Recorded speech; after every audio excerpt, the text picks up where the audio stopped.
special because we have an inspirational speaker from UC Berkeley joining us. Her name is Aira Dasong Patanayut, or as we'll call her, Ai.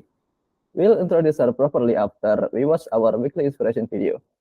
So first, let me introduce myself and the moderator. This meeting will be hosted by me, Konang, and Vanes as the moderator. So since there are a lot of members already joining us, let's get started. I will share the weekly inspiration video first.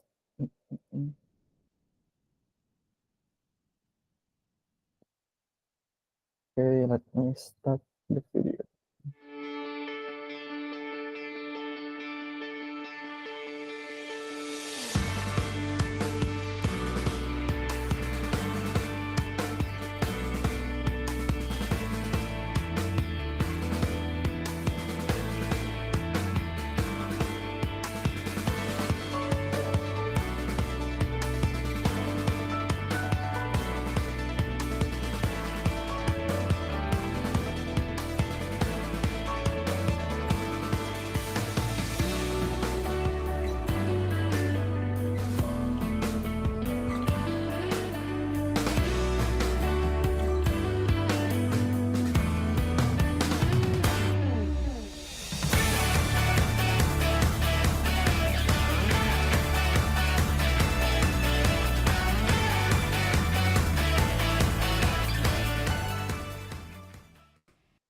Yep, what a great introduction video.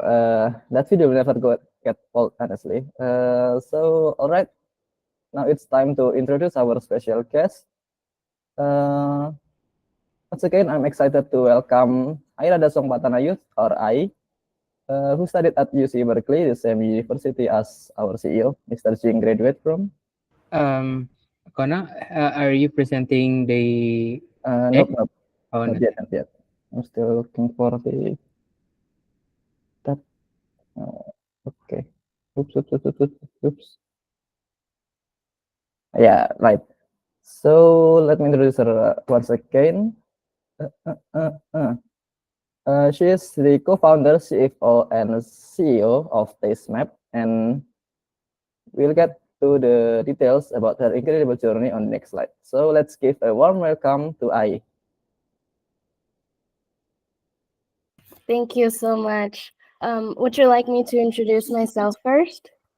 Oh, sure. A simple introduction is fine. Okay.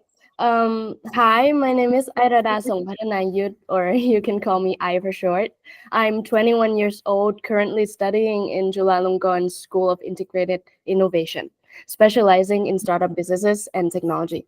Earlier this year, I went to study at UC Berkeley as an exchange program under the SCET startup semester. We had to create a few startup projects from scratch in our classes, and one of them was a host family housing platform for homeless students in Berkeley.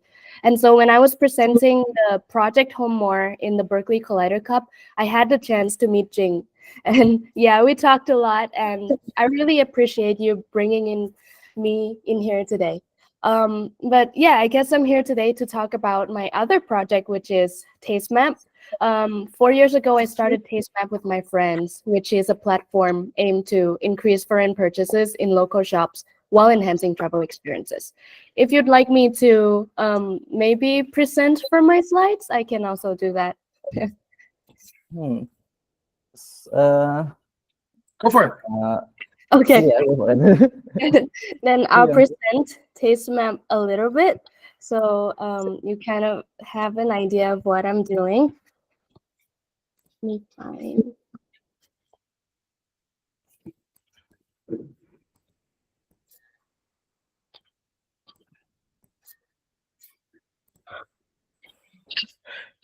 Sorry.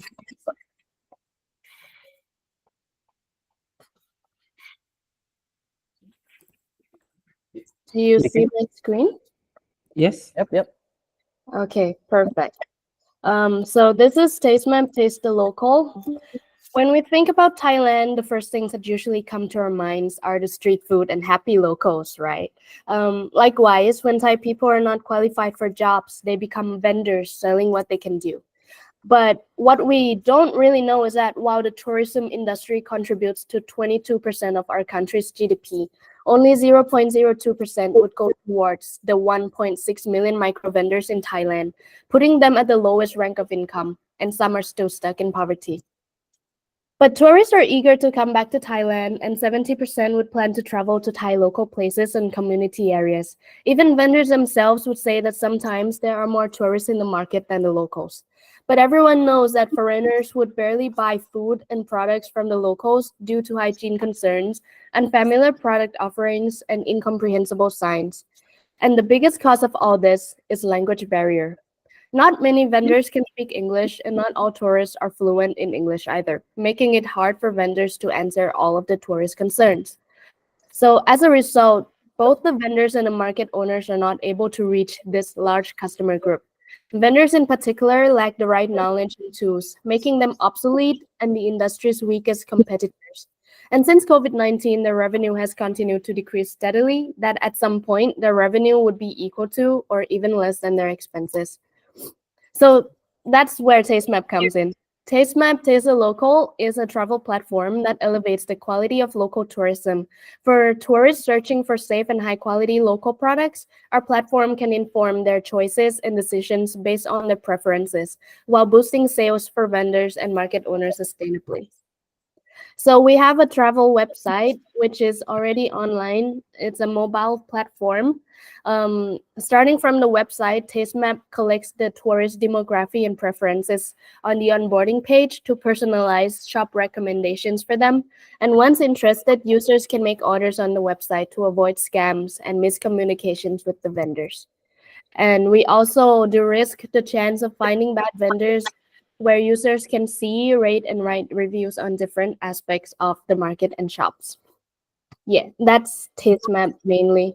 But to be honest, since I came back to Thailand about a week ago, we had a resolution to kind of fix TasteMap up a little bit. I would say like pivoting, but we're still figuring that out. Yeah, so that's our website. All right. That's very interesting. You sound exactly like the features from Shark Tank, if you know what I mean. It's practically very professional. I don't know what to say. You're just very impressive. That's what I can say. Thank you. Yep. So I want to continue by asking you a few questions. I have prepared this question yesterday, so let's get to the first question. Yep. So the first question will be, what are some key challenges you face in integrating technology with local culture experiences, and how have you addressed them to ensure authenticity is maintained? Okay, thank you for the question. Well, yeah, that is one of our biggest challenges, to be honest, because micro vendors do lack digital presence simply because they still do everything by hand. Everything is manual. But I think timing was very important to us because during the COVID-19, a lot of new practices were adopted. The Thai government specifically came up with a campaign called Pao Tang that provides free money for people to spend on tourism and local shop. And that helped to stimulate the economy when there were no foreign tourists. So at that point, a lot of vendors in Thailand started to create their own bank account, and they bought like mobile phones, and that's how they started to receive money through digital means. So,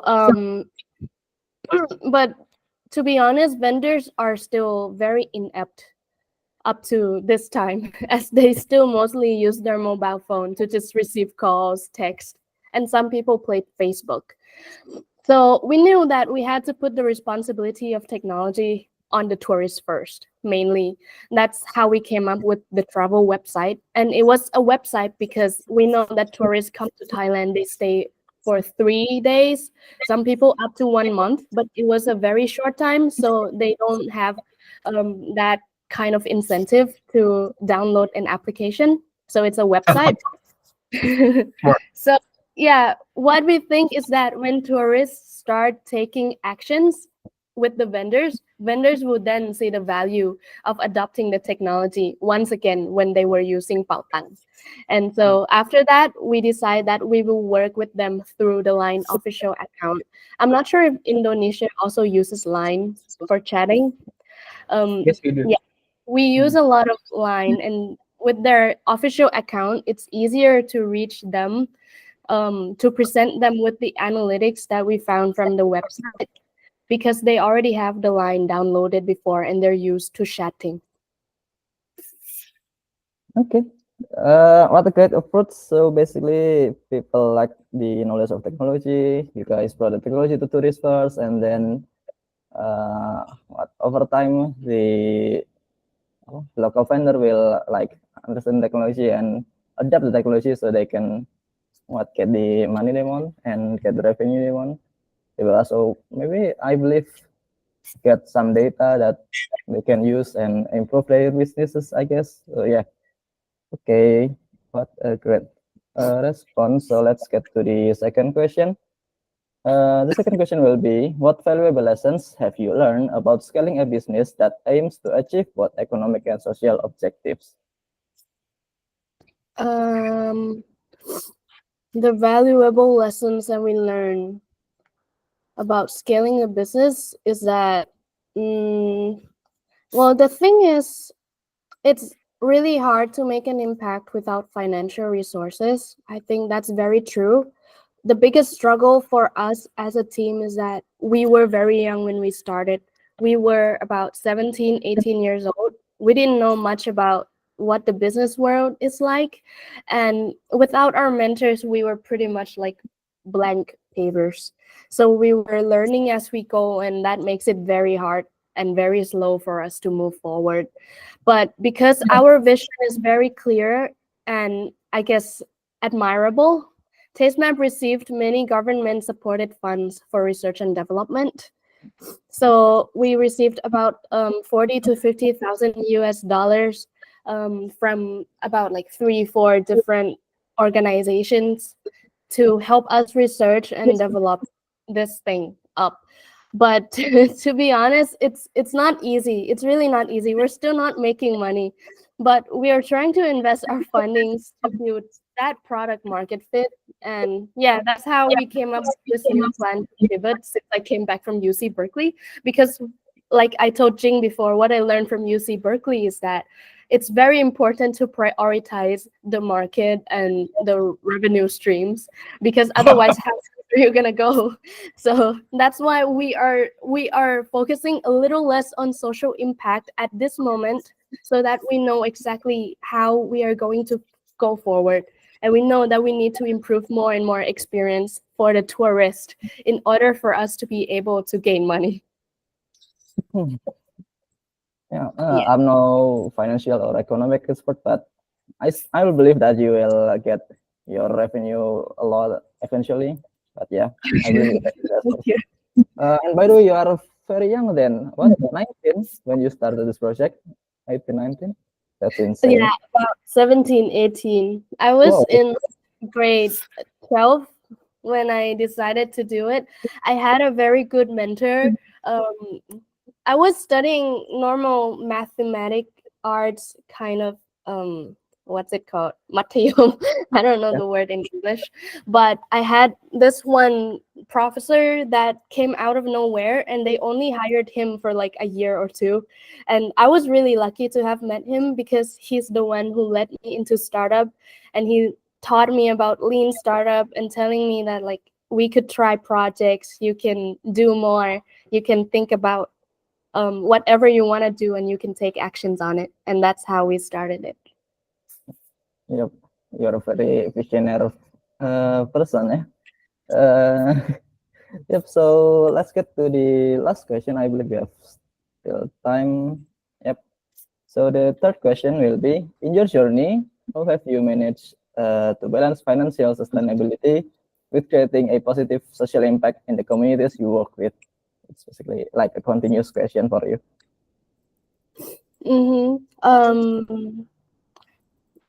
I think firstly, like in every business, we have to be consumer centric. So like in our case, we did decide to put the micro vendors and the local people first for TasteMap, and that was the main indicator to how we were spending money at that moment. So we spent money to educate the vendors, to do field work, learn more about them, and also to develop something that would actually answer to the tourists and the vendors' questions. So that was how we were. That's how we aim to spend our finance. But also, as I mentioned, because we are young, we are also scared. So with the money that we got, we don't spend them very quickly. We spend them very little at a time. And maybe that's why we're super slow because we don't really know how to spend the money effectively yet. So we test out by using little bit by little bit on each section to see what it would bring back. And then I think we are learning, and so we're learning more about we know now that for one, when I was away on UC Berkeley, we hired a set of interns, which are other students who were inspired by us and by what I said before. So they came to apply with us to help us do research while we were away on exchange. And we spent money, only like 2,000 baht per month, to support them to do these things. But the results that we get back were amazing. They were the most hardworking people that I have ever met. So that's how I knew that the best way to spend money is on people who really care. Wow. That's Mr. Singh, Mr. Singh, do you have any advice to I? Since you have no, let I finish first, and then I'll come in at the end. Yeah. okay. Yeah, Yeah, I cannot I think like that. I cannot give you any advice. I haven't like built any company, so yeah, that's very interesting for me. Basically, you are really great. You are very young and can develop your own company and like counting your financial and something like yeah, that's really great. So that's Thanks. the last question for you. So Petrol Coaching. So I thank you so much for attending and becoming this all hands meeting inspirational speaker. Your insights have been incredibly valuable for us. And if you like to stay and join the rest of our meeting, we'd love to have you. But oh yeah, Sing. Go on. Why don't we let the floor ask questions? Yeah, for I, since I'm sure a lot of people find her particular journey inspirational. So Yes. listen up, everybody. It's not every day that we get actually an inspirational speaker who's. I think you're probably one of our youngest actually at this point. So congratulations, you've set a new record. I think you've also dispelled a lot of myths and uncertainties that a lot of people have about how age and let's say entrepreneurship are actually not correlated at all. You started when you were very young. So listen up, everybody. If you have any questions for I, this is a good place to ask. Does anybody have any questions that they would like to ask our inspirational speaker today? Okay. All right. Okay, thank you very much, sir, and also Conan. I would like to ask about when you said earlier that you already have a clear vision on when building this test net. So how does it feel like when you receive the vision and to understand to know that okay, this is the right vision that I would like to pursue? I think the best quality that I have is empathy, because I can feel a lot when I learn about other people. And when we started Taste Map, it was originally called Carter, which is the word cart followed by ER, like cart driver. Yeah. At that point, we were learning about micro vendors that move around a lot. And then I just realized like some piece of my memories got unlocked. My grandpa was a micro vendor, and I was always with him up until I was 7 years old. When he goes out to work, when he sells his stuff, I was always there, rolling on the ground. But yeah, so I remembered my grandpa back in the days that he slept at midnight and he woke up at 2 a.m. every day to work on this particular thing. And so I knew at that point that I know about the micro vendors very well. I know what they are going through, and I know how much a person could struggle just by selling these stuff, which at that moment I didn't really understand, because They were making little to no money, but they were sacrificing almost all of their time and their own health. My grandma also had to go to the hospital so much after they finished being micro vendors for like 30 plus years, 40 years. So she's still going to the hospital for her knees, for her bladder, because when you're a micro vendor, you don't get to use the bathroom because you know you're around. Yeah, there isn't always a bathroom around. So that's one of the health complication that comes with it. So that's how I became very aware of how big the problem is. And we found by speaking to a nonprofit organization called HomeNet, and they were talking about a lot of vendors, a lot of people who they consider informal workers are not really getting any government supported funds, not getting any help from the government, and also at risk of being at poverty. And we found that there are at least 1.6 million micro vendors in Thailand. So that is the beginning of how we started focusing on Taste Map. And yeah, we continued from there. That's a very touching story. Thank you for sharing that. Okay. Thank you. Anybody else? Thank you for Khan for your question. Anybody else have a heartfelt question for I here? Yeah, Rayhan. Okay, step up. Okay, thank you, Serging and Onang ya. Hello, maybe I want to ask question about maybe you said earlier that you found the good mentor, right? So Oh, maybe yeah. I want to ask how to find a good mentor. I think over the years I have had about like 10 mentors, but not all of them that we would agree with each other. It's that when I started out, it was an incubation for young people like me, but it was not a very effective one. They started for the first year and they ended right on the first year because they decided that this is not the way for their company. But that's how I got my second mentor, who helped taught me get into like more of frameworks and stuff. And then after that, I knew exactly where I would go for college, and that is the School of Integrated Innovation, which is a new faculty that specifically helps you do startups. But it's not just there that I get my mentors. The best mentors that I got was by going to a lot of competitions, and even some inspirational speaking events. And that is how I have successful people like yourselves interested in me, and so they have things to say to me. They have experiences to share to me, and yeah, that's how I got my mentors. Ah, okay. Yeah, I got the point. Okay, thank you. Okay. Thank you. All right, great. Thank you, Rayhan, for your question. Anybody else want to step up and ask a question to I here? Yeah. Okay. 1, 2. Yeah. Oh, Nadia. Excellent. Okay, Nadia, step up. Nadia.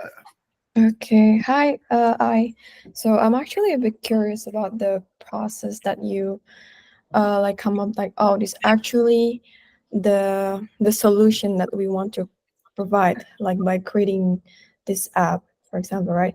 And how do you process it with your team? Like, how many members do you have? Do you have like, or like only one full stack developer, for example, or do you have your front end, or do you have your back end, do you have your designer, and how's your team promoted? It was a very complicated journey since the beginning of our startup. Like I told you guys before, we started very young. So at that point, a lot of people that were in my team are my own friends. So we built the team from 5 people to 8 people, but now 6 people already gone from the original team.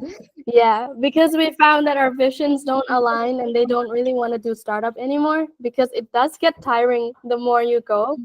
But we got more team members from my faculty and also people who are inspired to join us. Currently, we have 6 core teams and 4 interns. In our core team, the best key actors are my full stack developer. So it's only one person. At first there were more, but this is my boyfriend. He is the only one person who was who was able to get things out, and who he was able to take actions on whatever visions I had in my mind. And because we spent a lot of time together, I was like, okay, I'm thinking, should we try adding this to this? And then he's like, did you tell the UX designer yet? And I'm like, yeah, but it takes time. And then he's like, okay, if it's a minor thing, then he can make the change right now. And so like, that's how we were able to move forward a little bit quicker. But for bigger things, we go through to I have a UX UI designer and I have another designer, and they work together to share experiences and comment on each other's stuff, because I'm not that good at design. So in our product team, it would go from research from the interns, and we process it, me and my marketing person, and then from there, it goes to the UX UI, and then it goes to my full stack developer. And that's how our team is currently working right now. And then we also have the COO, the Chief Operations, who does all the paperwork, all the documents, because in order for us to receive fundings, we also have to be like an official company. So we do have a lot of paperwork to do. Yeah. Okay. All right. Thank you, Nadia, for your Thank question. you. Thank you, Nadia, for your response. All right. Hey, Furkan, I think we're on a roll here. Wait, I would actually, is everyone enjoying this experience? Everyone good? Yeah? Okay, if we have to extend the all hands, would that be okay? Yeah? Okay, all right.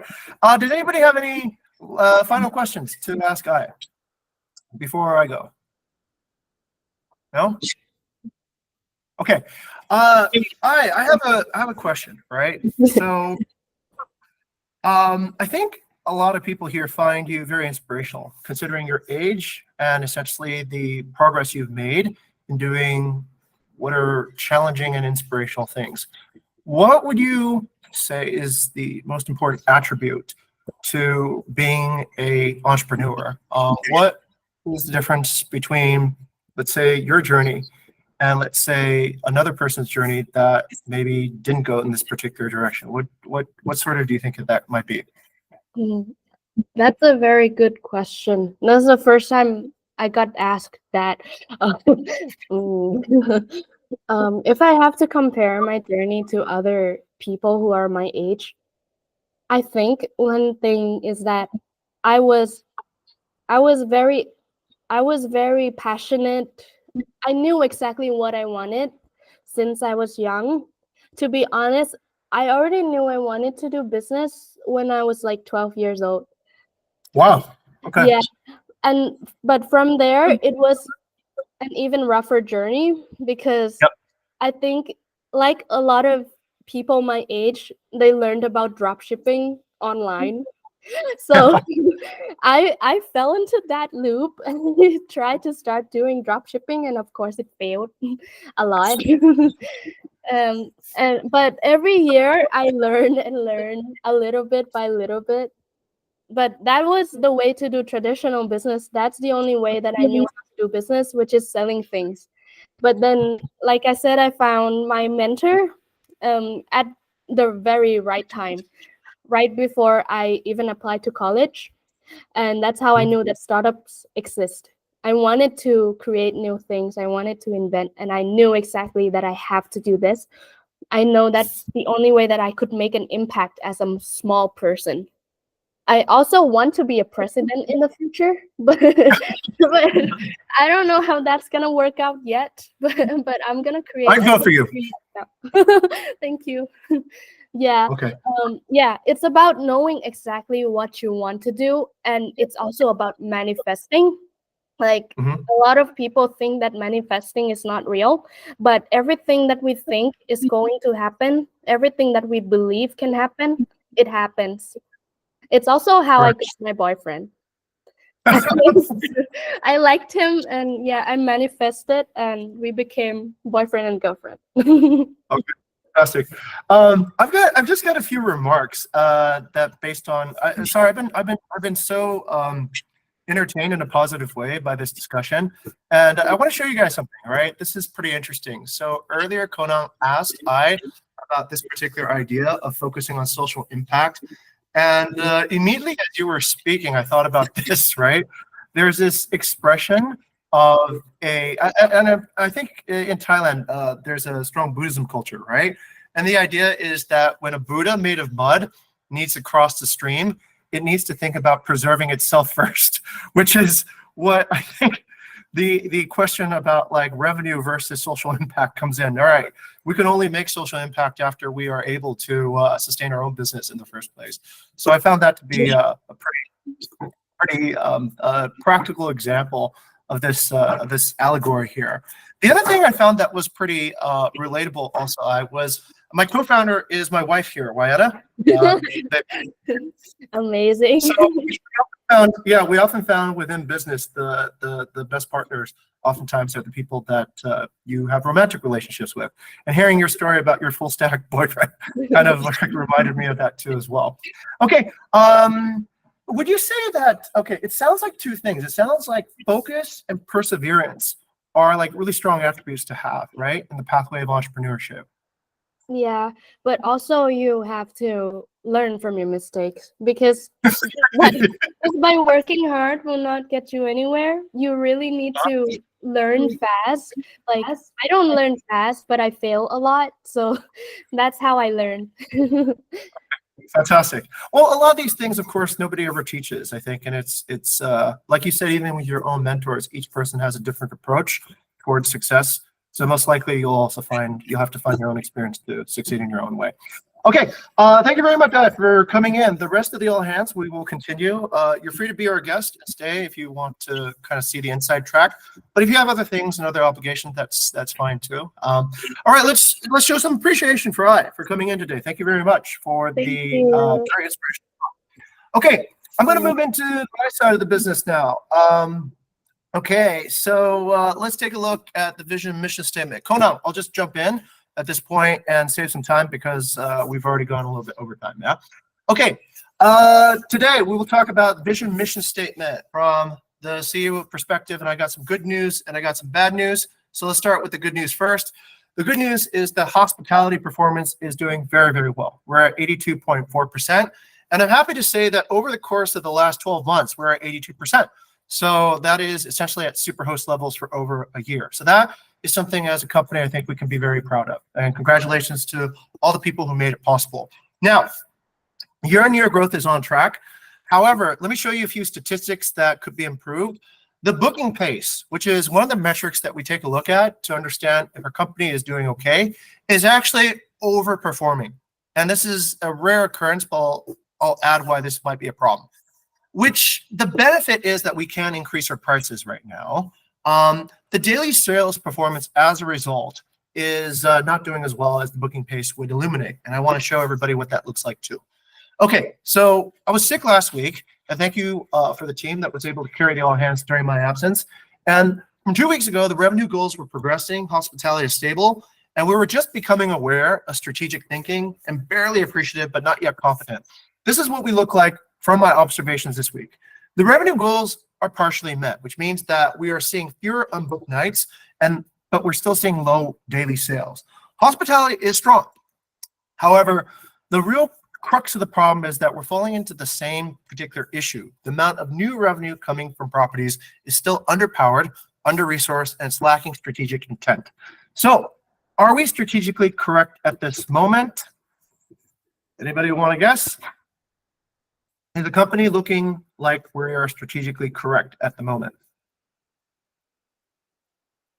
Okay, ready for the big reveal? And the answer is actually no.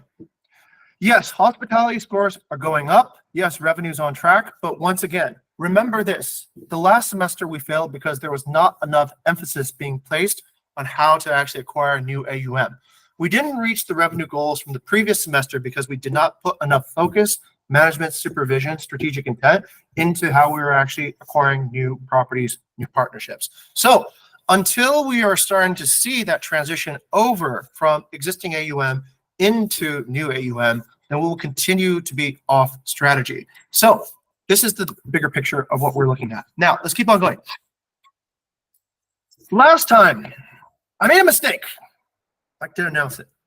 So I had previously thought that this is the pathway to gaining better strategic understanding and strategic mastery. But I actually think it's this way.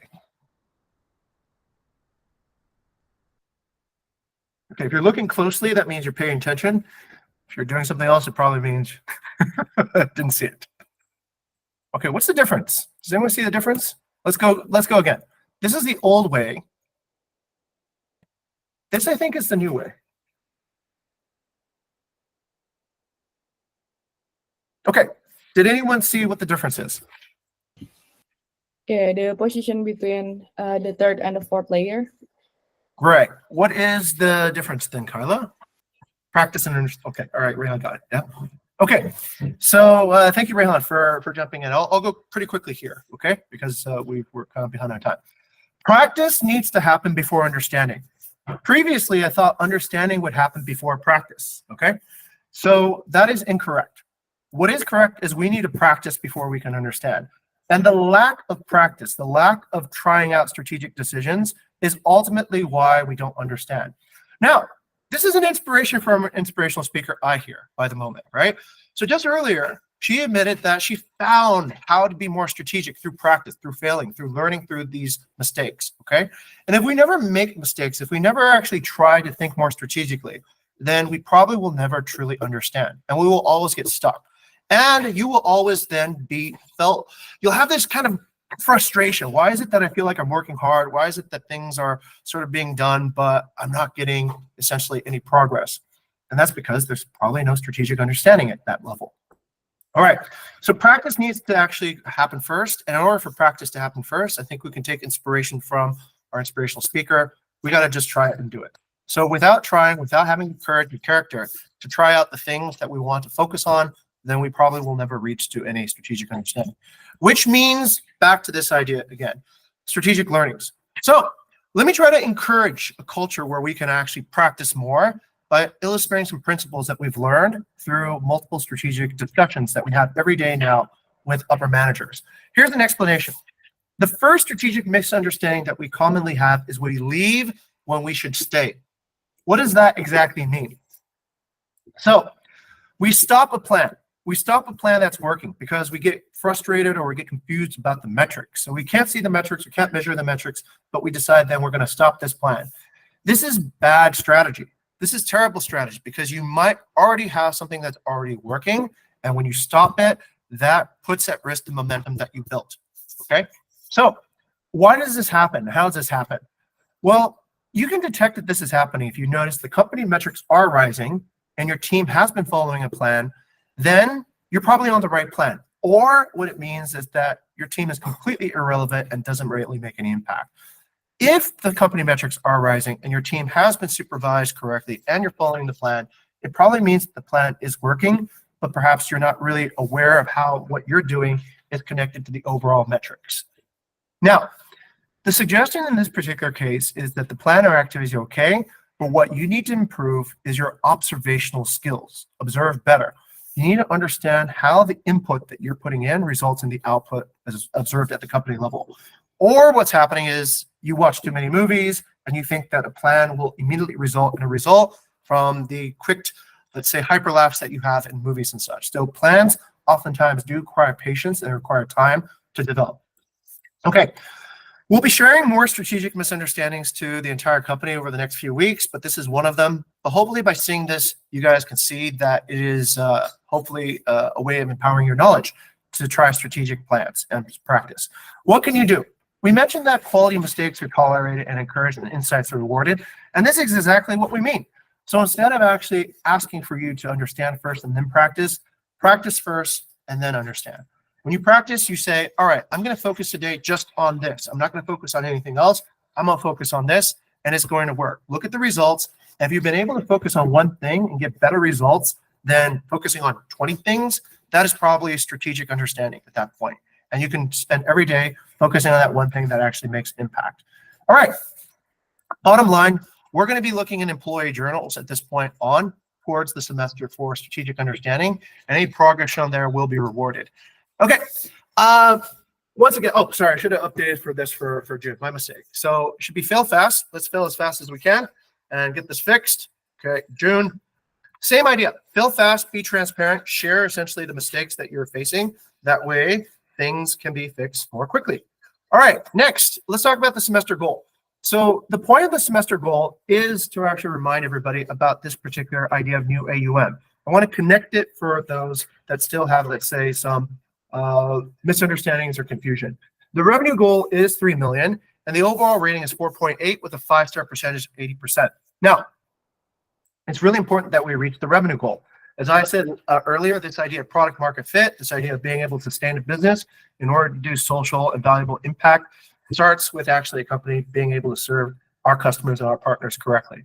So as a reward, we will reward 5x individual bonuses if the company reaches the 3 million sales target, and that will be measured from April 1st to September 30th of this year, and the bonus will be paid out on October 5th if we reach the goals. Now, if we reach the revenue goal and 2 hospitality goals, we'll pay the 5x bonus. If we reach the revenue goal and 1 hospitality goal, we'll pay 3x individual bonuses. However, and this part is the important part, if the revenue goal is not reached, there is no bonus. And please remember, the reason why the revenue goal was not reached in the previous semester was we did not focus enough on new AUM. So the milestones that we are working on currently should be, how can we actually move more leadership, more supervision, more resources to help acquire new partners and grow the business. Okay, that's pretty much it. Bonuses will be calculated on the weighted average of your monthly individual bonus are applied. Okay, that's it. Let me pass it back over to Ganesh. Ganesh. Okay. Yes, sir. Thank you for the deliver, Mr. Jing. The next part is hospitality and revenue target by Kak Kayla. Kak Kayla, the floor is yours. And for Konang, please share the screen. Thank you. Thank you, Vanessa. Okay, thank you, Konong. Good morning, ladies and gentlemen. Welcome to the second week of All Hands in June. Okay, before we start, I believe some of us have seen the announcement. Yes, okay, it's Panang di Harmony. Thank you, everyone, for the unspoken questions. I will not ask this, but this is basically the presentations of the new Pondok Indah Harmony. Actually, I believe Ganesh took the photo shoot because there he was, on the left side of the screen, on the tiny little pool that the property has. Okay, that's Ganesh. All right, moving on, let's take a look on how far are we along. This is the tracker for the last 1 year. For June 11, 2023 until June 10th, I think we are pretty much stable, but again, emphasizing what Mr. Jing has been announcing before, let's try to not forgetting any good or any bad strategy that we have done. So basically, we can start mapping out the correct ideal and focusing on the ones that are actually working and doubling down on that part. Okay, moving on, let's try to track our hospitality target achievements. First, move on to the accuracy part. You can skip this one, Konang. Okay, so for accuracy, it's pretty stable. Last week, an increase. We had 83.9%. This week, still on 83.9%. Next, for the check-in, this is stable, but still a decrease. So last week, we had a decrease to 87. This week, still at 87. I would encourage the content team to double check what has been working for the last 2 weeks that's actually not working for the third weeks, because we have 2 weeks of increase and then 3 weeks, and then the third week of decrease consecutively. Next, on the cleanliness side, this is actually a fresh breath of air, finally on the 80%. This is still for the overall property. I would like us to basically try to point out on the full board later on. I believe on next week, I'll start putting on the achievements specifically on full board, since those are the property that we actually manage for the cleanliness and holding specific contributions. Thank you for Katendi, for Bliketut, for anyone's working on the cleanliness side, also the team communicating the issue, and for the communications. Last week we had an increase, this week a decrease at the moment as for the communication, sorry. Okay, last week we had an increase, this week we had a decrease. At the moment we are at 84.6%, so 0.2%. I believe this is falls back into the supervisions on hosting side. So let's try to emphasize and make sure that the communication being handed over. I believe the workflow has been refined. Maybe some of them regarding the new tools has not been there, but it is again the adoptions that needs enhancement and supervisions. All right, moving on for the locations. Also a sad news. We decreased 0.5%. Last week a decrease, this week a decrease also. So this is consecutive of 2 weeks. I would get again for the content team. It is either a prioritization upon the reviews or the properties that actually have location issues. I believe some of us has already put on the availability of Grab and Gojek and also like put some signs regarding that. Let's see if that's actually working. And if not, well, let's pivot and basically check on the location side. This is a bit tricky. Next, let us on the value. Value also a bit of decrease. I think this is personally affected, and this is very common. If the locations and then the check-in and communications not satisfying, then it will hugely impact our value. Last week on 80%, this week on 79.9%. This is not only how we set the pricing, but the overall how we present the property. Okay, last but not least, for the overall, this is fortunately still holding. So last week we achieved 81.4% for the 5-star rating and 4.73, and this week we keep on stable. Let's try not to get this number down. Therefore, I would like to again encourage everyone. If you see that yourself working towards certain strategy and you see that's actually working and directly impactful to the hospitality rating, let your leaders know, point out on that part, and also for the strategies part, make sure that we document the good things that we do, and let's try to focus on keep on doing that instead of switching back and forth without really knowing the impact of the certain things that we did. All right, that's all for the hospitality. Let's take a look on the revenue target achievements. Okay, for the revenue side, from a goals of 3 million US dollar up to today, we have been able to achieve 1,502,281,000 US dollar. So we are cutting down almost 50% from the target. We still have about 60% time left, 111 days. Let's try to make the best out of it, especially since the revenue itself is not only for the revenue management team, but the responsibility for everyone on this company. Make sure that you work, either you contribute to the review or you contribute to the revenue side. Either way, the non-achievement of both goals will consecutively leading to no bonus for all of us. Okay, thank you everyone and have a good day. Thank you. Back to you, Vanessa. Okay, thank you, Kak Kayla. The next one is weekly mission inspiration. Konang, please. Okay, thank you. The first one is Bukit Vista mission is to inspire delight through hospitality innovation that positively transform our employee by Kak Furkon. Kak Furkon, please take a lead. Okay, thank you very much, Vanes. And Korang, you may scroll down. So basically, the innovation is all hands inspirational speaker as a channel for recruitment, because I have come to a realization that yesterday, all hands inspirational speaker series can be a place for us to recruit or validate either our consultant needs or even our community expert or partners needs. Because I suggested us to recruit Jeff as our data science consultant because I saw how inspiring he was during our session on 28th May. Probably I still here, so I yeah, you're probably next to be recruited. So if you guys would like to hire a consultant or validate the standard of our community experts, please use this space as your screening process. Thank you very much. Vanes, back to you. Okay, thank you, Kak Furkon. The next one is through technology and innovation that will be delivered by Kak Abam. Kak Abam, over to you. Okay, thank you, Vanessa. Tinker has now been integrated with every event information in the thread message. This new feature is designed to enhance the transparency and quality of our reports. And how to use is to click on event information, navigate to the event information section in the thread messages, and then scroll down to the bottom of the event information. You will find a hyperlink to the related prompt. Click one of the link and you will be directed to Tinker. Inside Tinker, you'll find the specific prompts that Gaia used to generate goals, answer, and validation.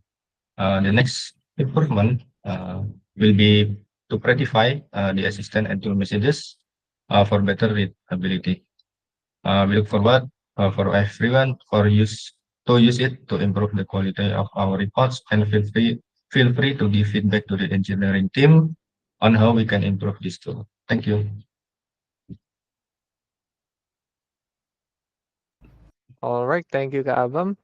The next one is company team target and achievement that will be delivered by Kak Kaila. Kak Kaila, the floor is yours. Okay, thank you, Vanessa. Good morning, everyone. Again, let's finally check on the June target. We talk about the semester a lot. Now let's talk about the month.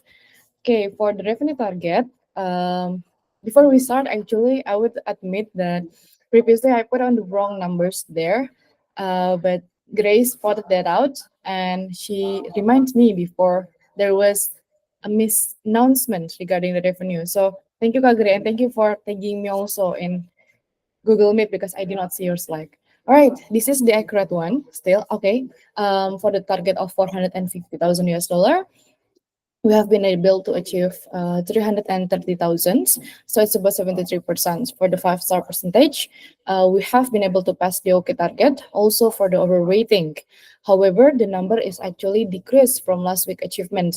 That is also a red highlight since we should not have basically a decrease on both part after we basically achieve it for the last 2 weeks.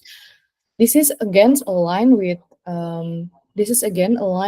how we see the monitoring of the semester goals. I believe it is affected by the communication, location, and also check-in. So by the end of the day, I would actually ask Ms. Hafiz for the guest side and also Sarah for regarding some of the factors there to basically come up with the identifications of the property that actually contributing to the decrease so we can solve the issues case by case. All right, moving on to opportunities. So what are our opportunities? Until now, we managed to have about 47% occupancy. This is 9% increase from last week. 6% expired dates, 3% maintenance, and 3% owner usage. If you take a look on the owner usage and also maintenance, they are both respectively 1% increase for the blocking. So the revenue management team let us know if actually the blocking hindering you from the progress of achieving. And we will enforce the partners and try to ensure that it is aligned with our revenue target goals. We still have 41% nights available to sell to achieve the OK target. Let's try to make the best that we can. We are still 11 days into June. Let's try to achieve that. Okay, moving on directly into the company-wide focus. Below the session. Okay, thank you, Konang. I will not walk through each by of this, but if Furqan can share the link of this into the all hands meeting, I would like everyone to basically open this on your side respectively and make sure that you support at least one of these strategy, that anything that you work on daily basis today, especially, let us know if you're not working to support that, if you're working astray, because if not, then your time allocated are not being allocated strategically or not being assigned correctly if you're not supporting any of these goals, because we believe these are the milestones that we would like to focus on this week. Okay, that's all. I think that's got back to Vanessa. Thank you, Kona. Thank you, Kak Kaila, for the deliver. The next one is promotion and new employees by Kak Kaila. By Kak Shelin, sorry. I mean, if Kyla wants to announce, then I guess that's fine, see. Okay, but okay, thank you, Vanessa. So, okay, so for the announcement on this one, so I think some of you guys have seen a familiar face joining in the All Hands today. So, okay, maybe to Sarah, maybe you can like say hi to everyone. So, okay. Hi. All right, cool. Okay, very familiar, yeah. Familiar person, familiar voice, and familiar background as well. So, I'm here to announce that Sarah is joining our team as our guest experience manager in training. So basically, she'll be working in the ops team alongside with Kyla as well, Karina, and then the rest of the operations team. And she was our intern actually back last year, yeah. So early like 2023. And she's back as a full-time employee. Yay. So, okay, basically, I'd like to give this moment to Marcel as well for coordinating the recruitment process as well. And semangat, Sarah, you can do this. Let's go. Lego, Lego. Thank you. Back to Vanessa. Thank you, Kak Shelin. Okay, welcome, Kak Sarah ya. The next one is core value recognition. The first nominator is Mas Gani. Mas Gani, please, the floor is yours.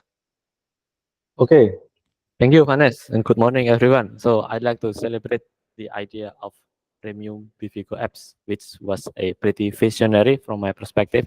So I'd like to recognize PD and Mas Bayu for innovative and inspired delay.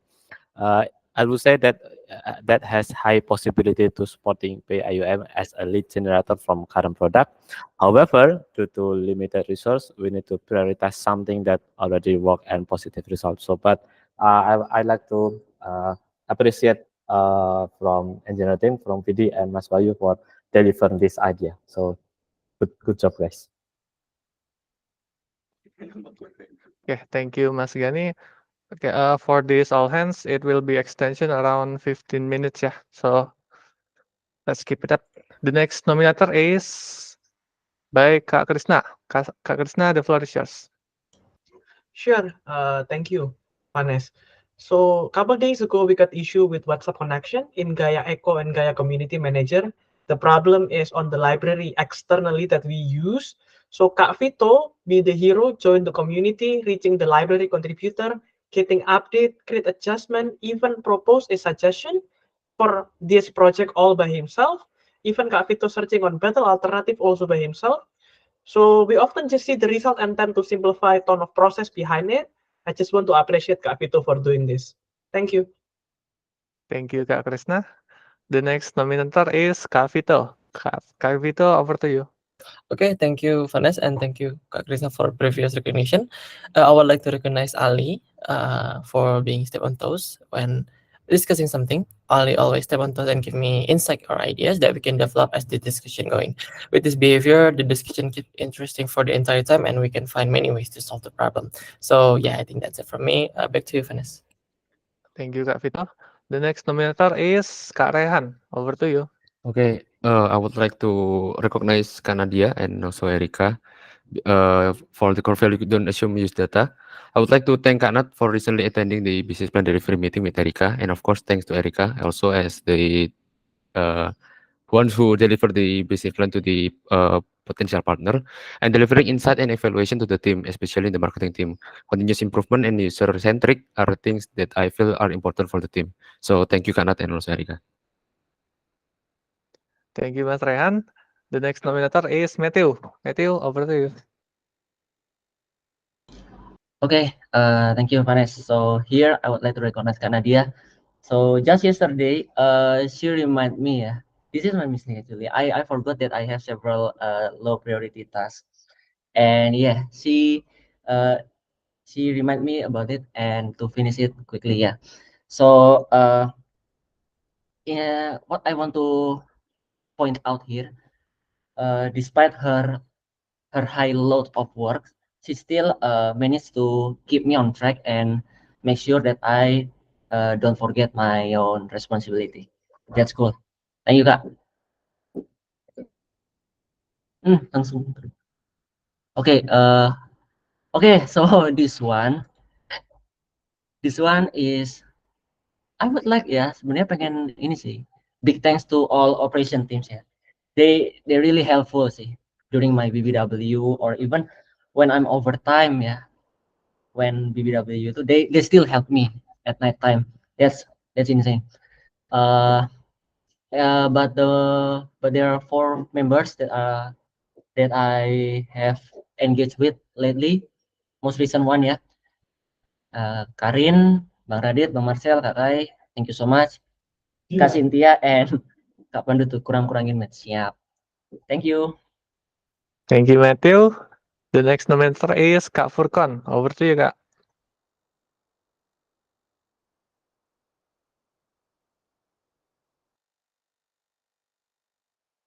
Sorry, I was muted. Thank you, Mas Benny, for noticing that. Okay, so I would like to recognize Kak Marcel for being the hero because Kak Marcel discovered Sarah's intention in the first place to and also her interest to join DV. So we can have her onboarded now, just announced by Kak Shelin. Okay, thank you very much, Kak Marcel. Back to you, Vanessa. Okay, thank you, Kak Furkan. For the last minute nominator, Mr. Jing, over to you, sir. I think there's another one. Okay, I'll go first. Here, I'm going to bring up a subject, and it's a little bit sensitive, but I think it's actually okay. All right, Furkan, this is you. All right, so listen up, everybody. One of the problems that we discovered recently about strategy is that oftentimes we have the right strategy, but we lack, let's say, the courage, character to actually do the right thing. So I think this is because ultimately we have essentially a culture of shame. If we're ashamed of certain things happening to us, if we're ashamed of being put in focus and having, let's say, the results not turn out the way it does, we feel then we don't want to make the decision. And that leads to no practice, and no practice leads to no understanding, and no understanding leads to no mastery. So let me tell a story, I think, that is actually very illustrative. So Furkan recently actually asked me to demote him. And given the circumstances, I thought it was actually a very, very wise decision. I'll tell you why. Furkan's pathway here at this company has been ascending continuously since the time he was interning to the point where he was recently promoted to be the VP of Employee Experience and Culture. However, I could see that with growing confidence came also more risk-taking. And some of these risks were probably not very well strategically aligned to our objectives of improving the talent pool. So we made a big risk, and I would say that it did not really work out to the way we expected. So instead of having a long, hard, uncomfortable battle about who's right, who's wrong, Furkan looked upon himself and took responsibility for some of the decisions that he made. And then he decided to actually make a decision to reduce his scope and reduce his reward to the point where he could actually learn and grow from the position he is. I think that requires a lot of character and a lot of courage. And that's the one thing that hopefully we learned from our inspirational speaker today again, right? That no matter how strategic or how wise or how clever you might think you are, if you don't have the character and courage to actually make or commit to a particular decision, then there's probably not going to be progress anyway. So that was very rare. Also, it took a lot of courage, I think, to actually mention that. That's courage that I'm happy to say that I have never found in my own career to actually even suggest that before. So that's really unique.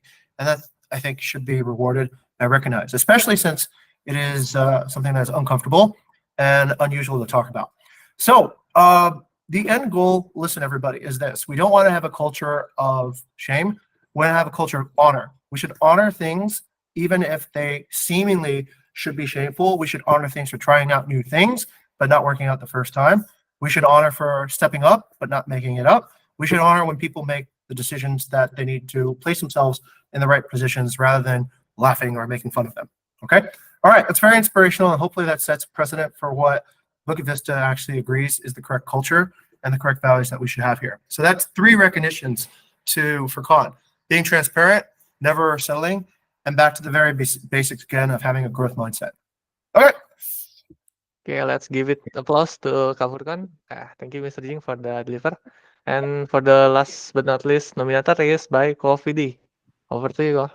Okay, thank you, Vanessa. It's rare that I gave for very recognition, but because this is also a rare instance where a partner mentioned that something is very wrong with Vivigo. When I click the links, pages actually appear. So this is attributed to Robin. As this is very interesting because the way we work on this Vivigo issue is as a secondary project because it's not really on the MSM list or maybe not a priority, but Robin does have this passion for improving the optimization of DVGo. We've done this for probably 1.5 months through using freelancers, using his idea. And this is the output. This is the fruit of the hardware, basically. So props to Robin for never settling. Here, let me double down. Let me double down on this, Robin, okay? This is perfect example. This is a perfect example of leaving when we should stay. We talk so much about milestones. We talk so much about whatever, and there's something actually right there that we should focus on that we forget about, okay? So this goes back to this whole idea of strategic misunderstanding, and this is a good case of where this is illustrated. Thank you, Siti, for doing that. And thank you, Robin, for understanding the benefit of BVGo. I think we could probably pay more attention to it, actually, from this point on. All right, thank you, Mr. Jing and Coffee D. For the last, it will be announcement that will be announced by Kak Furkon. Kak Furkon, the floor is yours. Okay, so thank you very much, Vanessa. So hello everyone. In the next 1 month, from 13th of June until 12th of July, we will have an MSc batch 7 selection process. So please do not get surprised, yeah, if you saw many new face, new people coming into our Discord. And so for all this is also the announcement for all of you to make sure that our child work guideline is set to screen 1,500 candidates. Thank you. Thank you, Kak Furkan. Because of the time for the personal update, let's read it asynchronously. That's all for today All Hands meeting. I will pass it back to our host, Konang. All right, thank you, Vanessa, for moderating this meeting. That's all for this week's All Hands meeting. Thanks everyone for participation and contributions. Don't forget to check the personal updates and give response to any updates that you find interesting. I hope you all have a fantastic day ahead. Keep up the great work, stay motivated, and let's continue to striving for excellence. Yes, Sing?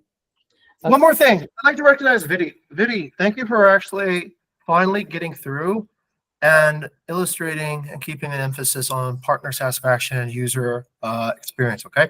Oftentimes in engineering, what we see is just a lot of technical stuff. And I'm as an engineer myself, I fully appreciate, let's say, technical accomplishments. But when we announce, let's say, technical accomplishments without keeping the focus that at the very end, there should be some user benefit, it becomes confusing. It becomes kind of a personal statement, and it becomes more or less than just a celebration that can be only enjoyed by the people who understand the difficulty of that technical, which is ultimately, I think, not in the spirit of hospitality. But by actually looking at technical achievement in the way that it can impact a user experience to be better, I think that's a much better value, and it's much more shows leadership and also commitment to hospitality. So thank you, Biddy, for seeing that transition happen. Okay, that's it. Back to Conan. Yeah, thank you, Mr. Jing, for the additional core value recognition. So yeah, see you all soon. Bye. Thank you. Have a great week, everyone. Thank you very much, Konang. Thank you, everyone. Thank you for moderating. Bye-bye. Coming in, if you're still there. All right, see ya.